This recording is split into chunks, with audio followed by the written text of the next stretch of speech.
Hi guys, welcome back. In this video we are going to cover some most important array functions in JavaScript. We are going to cover almost 10 to 12 array functions. So we can directly get into the video. The first function that we are going to see is concat function. So what this concat function will do is, let's say we have two arrays, okay? But we want to merge the two arrays into a single array. So we need to merge that, right? So in those cases, we can use this concat function. Let's see how we can use that function. For that, I'm just having two array variables here. So one is with 1, 2, 3 and the other is with 4, 5, 6. Now I want to concat these two arrays into a single array. So for that, I can simply use the first array name which I want it in the first position. After that, I can use concat function. Inside this concat function, we can pass as many array variables as we want. Okay, there is no limitation. So in this case, I need to merge array2 with the array. So if I run this file, now you can see we are getting only one single array with the value of both the arrays, right? It is starting from 1, 2, 3. After it is having 4, 5, 6 because I had this array 1 at the first. I am concating array 2 with array 1. That's why array 1 values are at the beginning and array 2 values are at the end. If I want the vice versa, then I can simply write array 2 here and I can write a array here. So what it will do is it will just reverse the process. See, we are getting the array 2 value in the beginning and array 1 value in the end. Okay, and the next function that we are going to cover is find index. So find index is basically used to find index of a particular value. In my array video, I have covered that array values are stored in an index, right? So always the index value starts from 0. Since this is a small array, we can directly say the value 1 is present in index 0 and the value 2 is present in index 1 and the value 3 is present in index 2. But in real-time projects, we may have an array where the containing value is very huge. So in those cases, we just can't assume manually like this will be that particular index. So in that case, this find index function will be very handy. So how to use this function is like same like array2.find index. Inside this parenthesis, we need to tell a condition based on which condition we need to find the index, right? So for that, we can just give it a variable name. Inside this variable name, I am going to say I want to find the index of 5. Okay, so I am going to give this x value should be 5. So if I run this now, you can see I am getting 1 because in the second array the 5 value is present in the first index. If I pass 6 here, it is going to return me 2. See? So this find index is used to find the index of that specific value, right? The third function that we are going to cover is filter function. It is one of the most important functions that we use. Okay, so I'm just having one array here. Okay, so let's say I want to filter only even numbers from this array. Here I have a mix of both odd and even numbers, right? But I only want the even numbers. So in that cases, what we can do is we can simply have that array name dot filter. Again, inside this filter, we can pass a condition based on which condition we need to filter and fetch the data. So here we can specify x %2 triple equal to 0.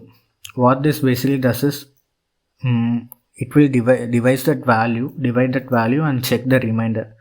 If we divide any number by 2 and the remainder is 0 means it is basically an even number. So that is the condition I am applying here. Let's see what we get if we run this. See, we are getting only 2, 4, 6. Out of this, only 2, 4, 6 are even numbers. So just to filter any specific values based on any particular conditions in an array, we can use this filter function. And the next function that we are going to see is includes function. We have seen this function in string function video as well. What it is going to do is like it is going to check the value that we pass is exist in an array or not. In some cases we may encounter a situation where we need to check whether a particular value is present in an array or not. In those cases we can use this includes function. I will show it to you with an example. So let's say I want to check whether this array includes the number 4. I can simply use array.includes, and inside this bracket I can pass the value with which I want to check. Okay, I will clear the console. So if I run this file, we are getting true because the 4 value is present in this array. Similarly, if I give 5, it is going to return me true because it is also exists. If I give any other number which is not present, then it is going to return me false. Okay, so this is how this includes function is used. And the next function that we are going to see is map function. Actually, it is used to transform the data present in an array. So let's say we want to do any logic handling in that particular array, or we need to modify a value based on certain conditions. In those cases we can use map function. I will show it to you with an example. In this case I am going to modify this array by multiplying them with 2.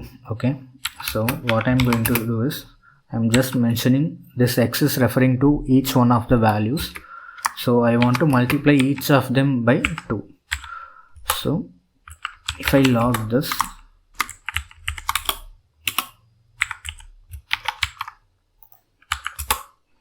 you can see we are getting all the values, like each single value was multiplied with 2. So basically map is used to modify the data or transform the data. And the other important main function is push and pop.